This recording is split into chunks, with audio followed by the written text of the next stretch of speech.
பழனிசாமி இல்லாம நேற்று குப்புசாமியா இருக்கட்டும், ராமசாமியா இருக்கட்டும், எந்த சாமியா இருக்கட்டும், எனக்கு கவலை இல்லை. துரோகத்தின் எம்பலமாக இருக்கிற பழனிசாமி முதல்வர் வேட்பாளராக அறிவித்தால் அந்த துரோக சிந்தனை உடைய பழனிசாமிக்கு எதிராக ஆரம்பிக்கப்பட்ட இயக்கம் அம்மா மக்கள் முன்னேற்ற கழகம், நானோ எங்கள் தொண்டர்களோ எப்படி அதை ஏற்றுக்கொண்டு வந்து அந்த கூட்டணிக்கு செல்ல முடியும் அப்படிங்கிறது ஒரு சாதாரண பாமரர்களுக்கு புரியக்கூடிய கருத்தை தான் நான் திருப்பி சொல்றேன். திரும்ப திரும்ப நீங்க இதுல கேள்வி கேட்பது எனக்கு எதுக்காக தெரியல.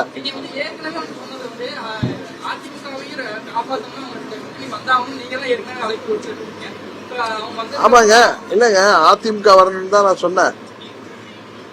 நானே சொன்னேன் எல்லாம் அம்மாவுடைய தொண்டர்களும் ஒண்ணு, நான் சொன்னதெல்லாம் ஒண்ணு. ஆனா பழனிசாமி முதல்வரா வேட்பாளரா வரணும் நான் எங்கேயும் சொல்லல. கரெக்டா? அவர் தான் முதலமைச்சரா வருவாருன்னு நீங்க சொன்னீங்கன்னா நாங்க ஏற்றுக்கொள்ளலன்னு சொல்றேன். இப்பயும் சொல்றாங்க ராமசாமியோ, குப்புசாமியோ, முனுசாமியோ, எந்த சாமி இருந்தாலும் எனக்கு பிரச்சனை இல்லை. பழனிசாமி தான், எடப்பாடிக்கே பழனிசாமி தான் இருக்கக்கூடாது. அந்த பேர்ல உள்ள வேற ஒரு பழனிசாமி இருந்தா கூட எங்களுக்கு பிரச்சனை கிடையாதுன்னு சொல்றேன்.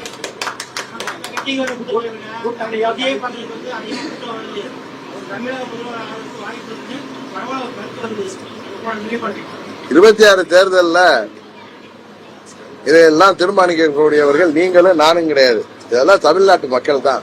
26 தேர்தல்ல மே மாதத்துல தெரிஞ்சு போயிடும் யாரா முதல்வரா மக்கள் தேர்ந்தெடுக்கிறாங்க. இதுக்கு நம்ம போய் மூளையை போட்டு குழப்பிக்கிட்டு நம்ம 2 பேரும் விவாதம் நடத்த வேண்டிய தேவையில்லை.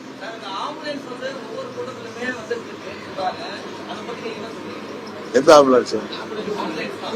பழனிசாமி பேசுறதெல்லாம் நீங்க பேச இல்லங்க. இப்ப இது நீங்க நம்மளா சொல்லிட்டு இருக்கிறது. ஆம்புலன்ஸ் போறப்ப எம்டியா போனா அங்க ஏதாவது ஒரு ஆபத்துல இருக்கிறவங்க அழைக்க போகலாம். இல்ல ஆம்புலன்ஸ் அதுல யாரையும் அழைச்சிட்டு போனாதான் அது உண்மை. இல்லாட்டி நம்ம கூட்டத்தை இது என்ன இது கூட்டம் நடக்கிறப்ப வந்தாதான் 2 நிமிஷம் நான் கூட்டத்தை நிறுத்திட்டு அனுப்புறதுல என்ன நமக்கு பிரச்சனை இருக்கு? இதை போய் ஒரு பெரிதா அரசியலாக்கிறத நான் விரும்பவில்லை. எங்க கூட்டத்திலையும் 90% கூட்டங்கள் எல்லாம் நடக்கிறப்ப ஆம்புலன்ஸ் வரும். நாங்க பேச்சை நிறுத்திட்டு ஆம்புலன்ஸ் வழிவிட சொல்லுவோம். நம்ம சாலையில போயிட்டு இருக்க ஆம்புலன்ஸ் வந்தாலும் வழிவிடுவோம். இதுக்கு நம்ம காரணம் கற்பிச்சா எல்லாத்தையும் கற்பிக்கலாம்.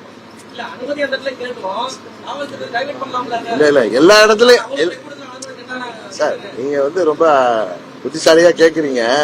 சில இடங்கள்ல வேற வழியில போக முடியாம ஷார்ட்கட்ல ஒரு எமர்ஜென்சியில போறப்ப அதுலதான் வழி விட்டுதான் ஆகணும்.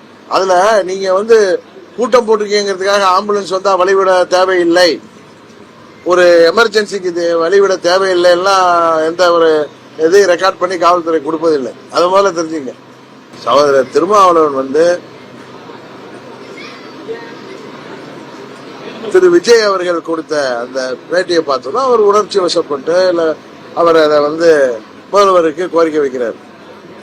முதல்வர் அதுல நிதானமா இருக்கிறது தான் சரி. ஏன்னா அப்ப சொன்னல, நாளைக்கு ஒருவர் இப்படி நமக்கு சவால் விடும் மாதிரி பேசுறதுனால கைது பண்றதுனால ஒரு தவறான முன்னுதாரணம் ஆயிடக்கூடாது.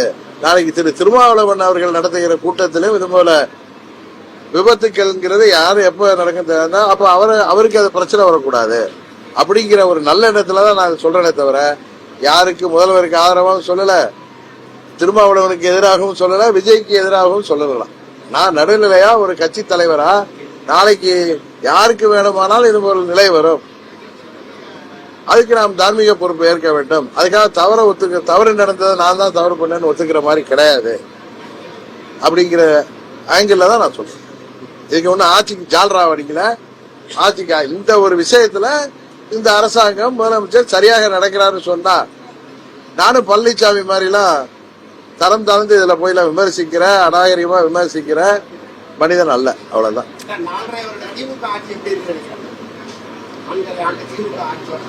நிறைய குறைகள் இருக்கு. சட்ட ஒழுங்கு சரியில்லை. ஏற்கனவே பல முறை சொல்லியிருக்கேன். கிளிப்புள்ள மாதிரி விவசாயிகள்ல இருந்து மாற்றுத்திறனாளிகள் வரை இன்றைக்கு போராடி கொண்டிருக்கிறார்கள். தேர்தல் வாக்குறுதிகள் எல்லாம் நிறைவேற்றாமல் இந்த ஆட்சியாளர்கள் தவிர்த்து வருகிறார்கள். ஆனா இப்படி இருந்து 24 தேர்தலில் திமுகவுக்கு தான் மக்கள் வாக்களித்திருக்கிறார்கள். அது என்னவென்று பார்க்க வேண்டும். அதனால 26ல மற்ற கட்சிகள் இன்னும் சிறப்பாக செயல்பட வேண்டும் என்பதுதான் எனது கருத்து. நான் எந்த கூட்டணியில போவேங்கிறத பத்தி நான் எந்த முடிவெடுக்கல. இல்ல டிசம்பர் இது இல்லாம நாங்க வந்து அன்றைக்கு தனியாக நிக்கலாம்னு கூட நினைக்கலாம்ல. இப்ப நான்கு இன்னும் 3-4 மாசம் இருக்குங்க. அந்த நேரத்துல நாங்க தனியா கூட நிக்கலாம்னு முடிவு எடுக்கலாமா? இன்னும் சில கட்சிகளை சேர்த்து கொண்டு முடிவு எடுக்கலாம். இன்றைய நிலைமையில நாங்க தனியா நிக்கணுங்கிற முடிவுக்கு வராதனால 4 முனை போட்டிங்கிறேன். டிசம்பர் மாதத்துலதான் நான் சொல்றேன். அப்ப வந்து இன்னைய நிலைமையில நாங்க தனியா நிற்பதற்கான எண்ணத்துல இல்லை. பட் டிசம்பர் மாதத்துல காலம் எப்படி வருதோ அப்ப அந்த நேரத்துல புதிய கூட்டணிகள் கூட அமையலாமே. நீங்கள் எதிர்பாராத கூட்டணியெல்லாம் அமைக்க வாய்ப்பு இருக்குன்னு நான் சொல்றேன். அதை நான் சுசகமா சொல்றேன். அவ்வளவுதான். துரோகத்தை வீழ்த்துவதுதான் வருங்காலத்தில்.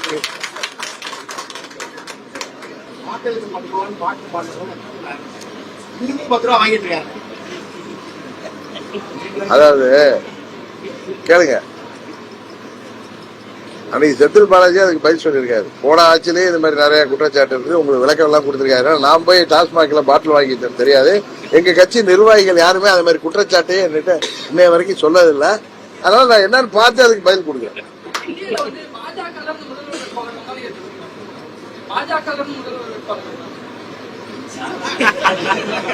அவங்க அறிவிக்கிற நேரத்தில் நான் அதுக்கு பதில் சொல்றேங்க. நான் உங்களுக்கு கேட்கறதுக்கு பதில் சொல்றதுல எதை வேணாலும் கேட்க ஆரம்பிச்சாரு. பிரஸ் மீட் நாயகன் தான் என்ன வந்து காமெடியன் மாதிரி ஆகிட்டு இருக்கீங்க. நீங்க நாயகனா ட்ரீட் பண்ற மாதிரி தெரியும். செய்திகளை உடனுக்குடன் தெரிந்து கொள்ள கீழ்கண்ட கேபிள் மற்றும் டிடிஎச் நெட்வொர்க்குகளில் எம்நாடு செய்தி தொலைக்காட்சியை காணுங்கள். பாதகம் செய்பவரை கண்டால் நாம் பயம் கொள்ளலாகாது பாப்பா. மோதி மிதித்து விடு பாப்பா, அவர் முகத்தில் உமிழ்ந்து விடு பாப்பா.